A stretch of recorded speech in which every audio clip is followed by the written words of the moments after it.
Nous sommes mardi 23 février 2021. Bienvenue dans ce journal dont voici les principaux titres.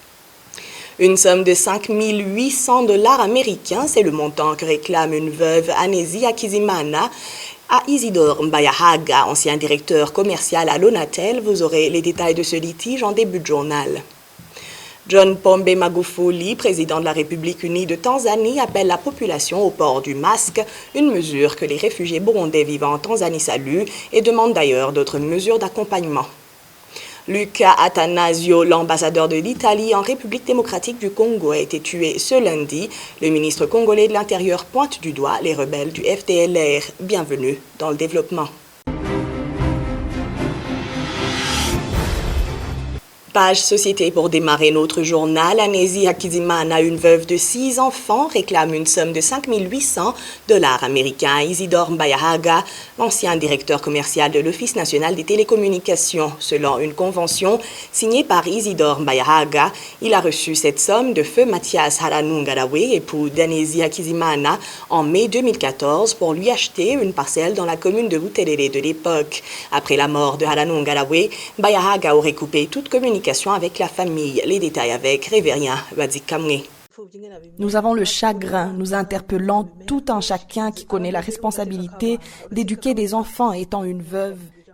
Comme mentionné dans cette convention, la parcelle dont il est question porte le numéro 8878C, 6 dans le quartier Kiange, dans la zone de Buterere, commune Nahangwa, mairie de Bujumbura. Elle est de 580 mètres carrés. Dans cette convention, les documents de la parcelle allaient parvenir à Haranungara et Mathias dans un délai de 2 mois à compter à partir du 9 mai 2014, la date de la signature de la dite convention. Après la mort de Mathias Haranungaraye, Hakizimana Anesi, son épouse, dit que Mbayahaga a coupé la communication avec elle. 7 ans après, la parcelle n'a jamais été remise à la famille. Encore moins, les 5 800 $ n'ont pas été restitués.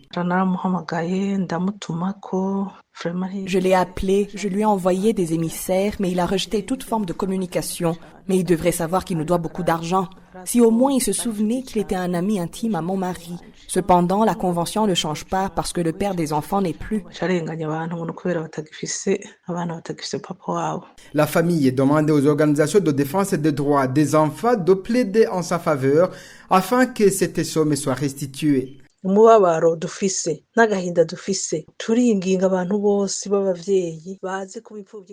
avons le chagrin, nous interpellons tout un chacun qui connaît la responsabilité d'éduquer des enfants étant une veuve, qui nous aide à plaider auprès des associations de défense des droits des enfants.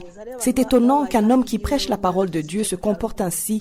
Il devrait se souvenir que lui aussi a été assisté alors qu'il était en difficulté.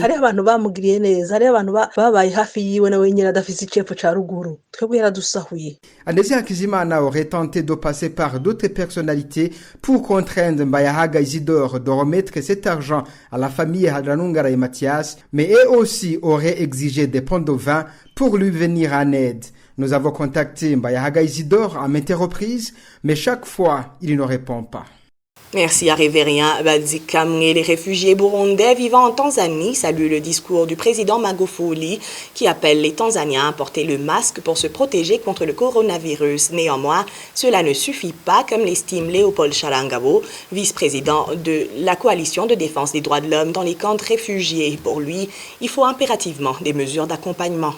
Nous avons d'abord salué ces recommandations du président Magufuli de demander à d'autres personnes de porter un masque pour bien sûr lutter contre cette pandémie Covid-19. Mais cette mesure va aider les réfugiés, mais ce n'est pas la seule mesure qui va prévenir la propagation de cette pandémie. Il y a d'autres mesures préventives, notamment la distanciation sociale, il y a lavage des mains. C'est pourquoi alors qu'il faut qu'il y ait la mise en place des points de lavage des mains pour les réfugiés partout dans les camps, et aussi la distribution des ustensiles d'hygiène, notamment les savons, mais aussi il faut qu'il y ait d'autres mesures d'accompagnement, notamment le dépistage massif des réfugiés et aussi la suivi des réfugiés qui sont déjà atteints par cette pandémie. Par exemple, dans le camp de réfugiés, il y a des réfugiés qui disent souvent qu'ils voient des réfugiés avec des symptômes similaires à ceux du Covid-19. Même les réfugiés qui rentrent au Burundi, une fois testés, beaucoup parmi eux ont été testés positifs. C'est pourquoi alors qu'il faut qu'il y ait la mise en place des mesures d'accompagnement dont le dépistage des réfugiés et aussi la suivi des réfugiés qui sont déjà atteints par cette pandémie. Le chef de l'État tanzanien a surpris du monde par son récent discours, alors qu'auparavant, il niait ou minimisait l'existence du coronavirus sur le sol tanzanien, ne s'en remettant qu'à Dieu. De la Tanzanie au Congo à présent, l'ambassadeur d'Italie en République démocratique du Congo a été tué lundi dans l'est du pays. Il a été assassiné avec 2 autres personnes, dont son garde du corps, dans une embuscade attribuée à des rebelles du FDLR. Cette attaque a été qualifiée de terroriste par le président congolais. Les précisions avec Bertrand Ngendakuliyo. Luca Atanasio, 43 ans, est décédé à la suite de ses blessures par balle après avoir été transporté dans un état critique en milieu de journée dans un hôpital des Nations Unies à Goma. Au moment de l'attaque, il circulait à bord d'un convoi du Programme alimentaire mondial dans la province du Nord Kivu, considérée comme l'une des zones les plus dangereuses du Congo à la lisière du parc national des Virunga. 2 autres personnes ont été tuées dans l'attaque. Le chauffeur congolais du PAM et le garde du corps italien de l'ambassadeur, selon des sources congolaises.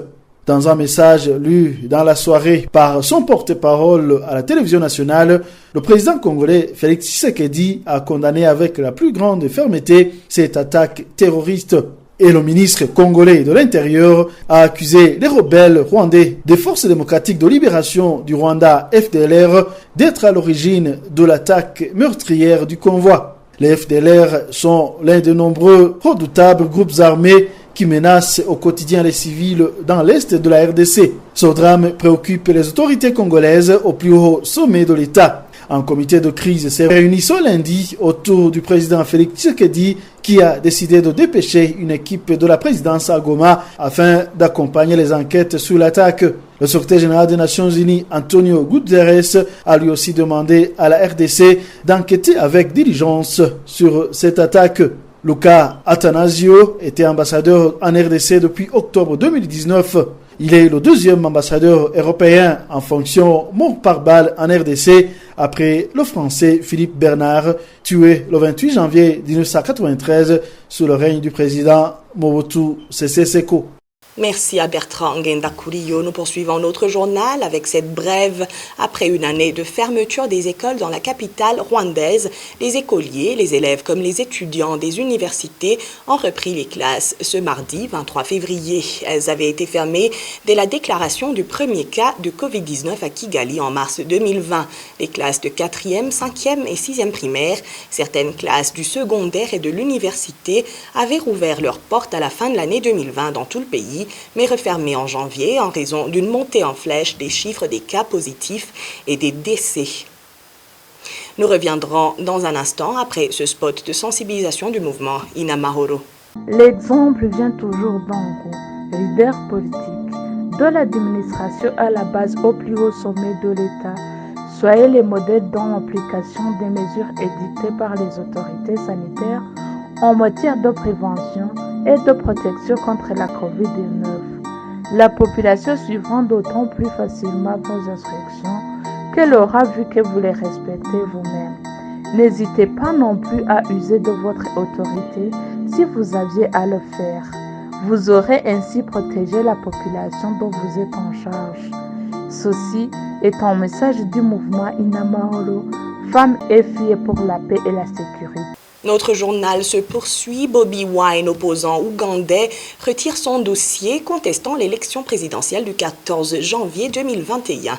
Robert Changulanyi a indiqué à la presse locale qu'il abandonne de poursuivre son procès parce qu'il n'a pas confiance au juge de la Cour suprême qu'il accuse de démontrer de la partialité. L'équipe juridique de Wine avait demandé que certains juges de la Cour suprême se récusent de l'affaire, mais ils ont refusé de le faire. Le chanteur devenu politicien Bobi Wine avait rejeté les résultats des élections qui ont donné à Museveni un 6e mandat, qualifiant l'élection de mascarade électorale. Our lawyers put it to the Supreme Court. They explained to the Supreme Court that we were unable to put all our grounds together because time was not enough, having noted that the military and police took away 11 days from our time. The Supreme Court, with a clearly biased attitude, rejected our amendment. Et voilà, fin de ce journal. Merci à toute l'équipe de production et à vous tous qui l'avez suivi. Au revoir.